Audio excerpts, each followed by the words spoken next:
खिबुआलाय मानो मावासै इसेबां थाफ्लि समावबाय थायो आङो आयु मा जादों आंनि थाफ्लियालाय दिनैलाय हेलो दोस्तों मैं हूँ प्रणीता स्वर्गियारी और मैं हूँ डीआईडी सीजन 5 का विनर चिकन डिनर हेलो मैं हूँ प्रणीता स्वर्गियारी और मैं हूँ डीआईडी सीजन 5 का winner chicken dinner hello Pranita मैं आनाया ब्रह्मया কৈ আছো हेलो आनाया दीदी এইবিলাক বাদ দিয়া হে আৰু नों मिथिगौ ना नोंनि जायगाखौ बड'लेण्डआव सोर लाखो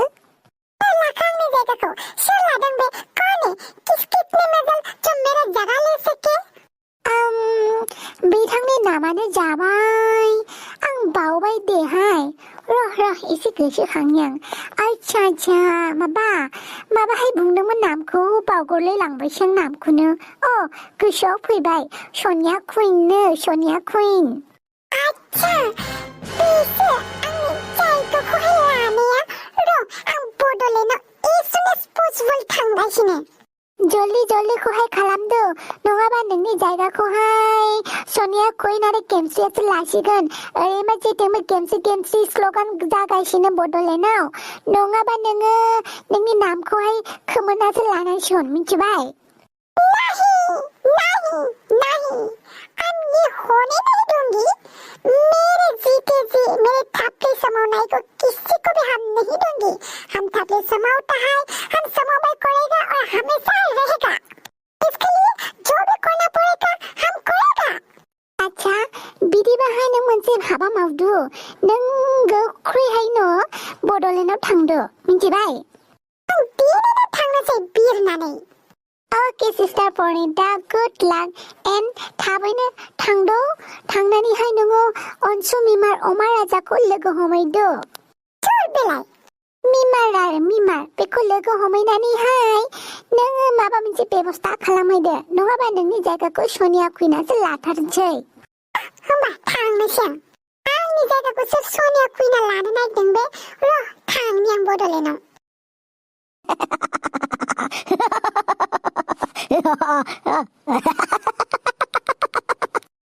अनसु साला अमा राजा मा दाउ बिमा गदनेनाय बायदि मिनिखोब्रा दासो आंनो प्रणीता स्वर्गियारी फन हरदोंमोनलै गेमस्रि आरो सनिया कुइनजों जारि जाना गालांनानै मा प्रणीता स्वर्गियारियाबो जारि हरलायबाय नामा नोंखौ मा सब समाव उकिया खोथाफोरखौनो माने खेंख्रा लाङोलै खिन्था मानो फन हरदोंमोन बे थाफ्लि समाव प्रणीताया हेल्प नांगौनो हेल्प गावनि पजिशनखौ नाम्बार 1 आव दोननो थाखाय आंनिफ्राय हेल्प बिदों मानोना बड'लेण्डआव जि बायदि सोमावग्लुंगासिनो सनिया कुइना बेनिखायनो गावनि जायगाखौ नाम्बार 1 आव दोननो थाखाय आंखौ फन खालामदों आरो फैगासिनो दं मानसियाबो जोंनि बड'लेण्डआव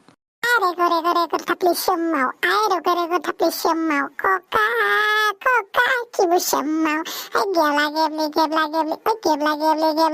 Thapli Swmao बिदि नामा बेखौनो सानदों आं सनिया कुइनजों प्रणीताजों सोर सासे हायो बादायलायनोसै नामा सासे किबु समाव सोमावबानो जाबाय आंथ' खुदै गावलायनो गल'ल' नायगोनलै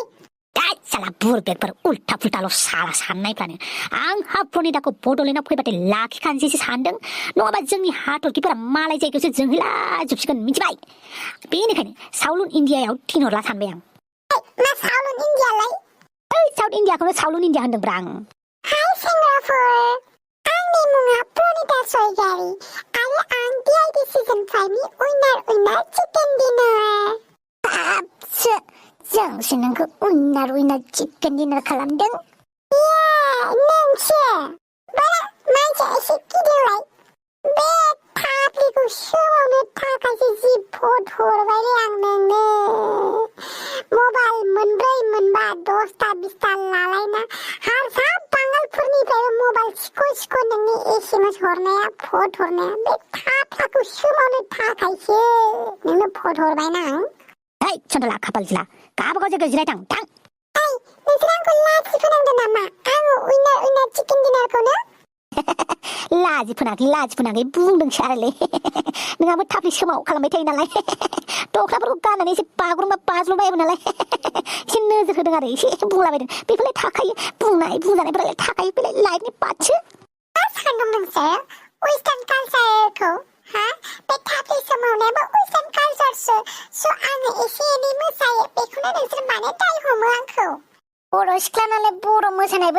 लुगैयो आरोलाय मा थाफ्लाव सोमाबाय थायोब्रा नोंलाय मर्जी माय लाइफ माय रूल मेरी बॉडी मेरी थपला जो करेगा हम करेगा इसमें तेरा क्या मतलब थाखायोलै प्रनिता थाखायो बेफोरबायदि खाब्रां खुब्रां होनग्रा साफा सानै थाखायो बाथौदा बेफोरखौ नोंनो दा अनसु मिमार अनसु बसुमतारिया नोंनो मिम्स बानायो थाफ्लि सोमावनायफोरखौ फेमास खालामो स' आं दिनै नोंनिफ्राय हेल्प लानो फैदों मा हेल्पलै जेरै नोंसोरो मानसिफोरखौ मिम्स बानायनानै फेमास खालामो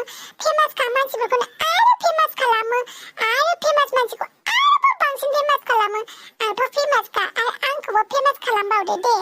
आच्छा बिदिसो होमबा खोथाया बिराद टाफ कम्पिटिसन दंलै सनिया कुइनखौ फेजेननो हागोनसै सनिया कुइनखौ आं उइनार चिकेन डिनार खालामखानाय मानसिखा बे सनिया कुइना मैया दाख्लैसो थाफ्लि सोमावदों बेखि आंजों हागोन अब्लालाय दा मोनायाव जोंनि आड्डायाव फै आं सनिया कुइनखौबो लिंहरगोन नोंखौबो लिंहरगोन सोर सासेया बांसिन मोजां थाफ्लि सोमावो बिसोरखौनो बड'लेण्डआव गोजौसिन मासियाव होगोन होमबालाय देरहाखांगनानै भट मोनखांगनानै जोंखौ थाफ्लि दिन्थिनाया दा जोंनिनो हेल्प नांगौ गाव हारसिंनि टेलेन्ट थाबा मालाय मा जानो जों बर' सेंग्राफोरनि हेल्प मोनाब्ला गावनि हारसिंल' आन्थानि टेलेन्टबाबो जौगायाब्रा बर' सिख्लाफ्रा मा खालामनो सानदों सनिया कुइन आरो प्रनिताखौ दा मोनायाव कल खालामनानै लिंहरनोसै जोंनि आड्डायाव सोर सासेया बांसिन एन्टारटेन खालामनो हायो बेखौनो जों जोंनि बड'लेण्डनि नाम्बार 1 थाफ्लि सोमाव नाम होनोसै बिमुं होनोसै बुमब्र बे थाफ्लि सोमाव पार्टिसिपेटआव सोर बर'नि हिर'इनफोर नुजाफैदों दे रेजिस्टारा दिहुनदो आइफुगा बिजन थाइले आंना एक्ट्रेसफोरनि नामफोरा रेजिस्टार नांलाया सोर फैदों सोर फैयाखै नाम खारिलांनि आं दे अले बसुमतारी दङ आच्छा अले नोंना रिल्स भिडिअफ्रा डेन्जार जाबोगासिनो दंलै बरिया दे नेक्स्ट हेलेना दैमारि दङ सा फुदुंनो रोंबायना रोङाखै नोंलाय गोखा सा फुदुंनाया गोदै रोंदोंना रोङाखै नोंलाय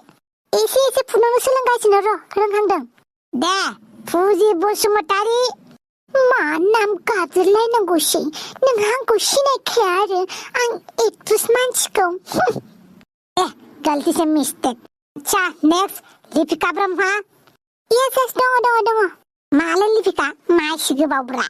बाहाय देलायगा अर्डार खालामदोंमोन आं फ्लिपकार्टनिफ्राय सफैनायाव गोबाव जादों बेखौनो नेनानै एसे लेट जाबाय फैनाया दे जेनिफार दैमारि औ दङ माखासेखौ लिंहरनाय जायाखैसै नेक्स्ट टाइम माखासेखौ लिंहरनोसै आच्छा बर'नि हाथरखिफोर नोंसोरथ' मिथिखासै नङा होमबा दिनैनि बे जुथुमाखौ मानि सायाव जुथुमा जादों थाफ्लि सोमाव पार्टिसिपेटनि थाखाय मिथिगौ नोंथांमोनाबो सोरबाफोर थाफ्लि सोमावनो गोसो गुदुं नामा माखौबा थाफ्लि सोमावलायबासो हाथरखि जालायनाय जोंफोरा हाथरखिखा आरो जोंफोरा फेमासखा हुइनाबाद आं हले फुजिनि कनफिडेन्टखौ बिराद मोजां मोनोलै आं बिराद मोजां मोनो देलै अनसु मारा जा लिंहरदो प्रनिता सनिया कुइना बुमब्र दे लिंहरदो दानिया बे जोंनि गेवलां फोथाराव नुजाफैगोन DID सीजन 5 नि winner chicken dinner Pranita Swargiary hello लोगोफोर मैं हूँ प्रनिता स्वगियारी DID सीजन 5 का उइनार चिकेन डिनार नों मिथिखायो जोंफोरा आं दिनै हिन्दी बुंला नोंसोर आंखौ बिराद बुंबाय आं दिनै हिन्दी इंलिश एख' बुंला हेलो एवरीबॉडी आं सनिया कुइन आरो आंखौ थाफ्लि समाव पार्टिसिपेटआव लिंहरनायनि थाखाय साबायखर नोंनो सनिया कुइना आंनि जायगाखौ सिनानै लानो नागिरबाया आंलाय नोंनि जायगाखौलाय माला सिनानै लानो नागिरखोहाय आंसो थाफ्लि समाव नोंलाय मानो आंनिखौ नकल खालामनांगौ मानो कपि खालामनांगौ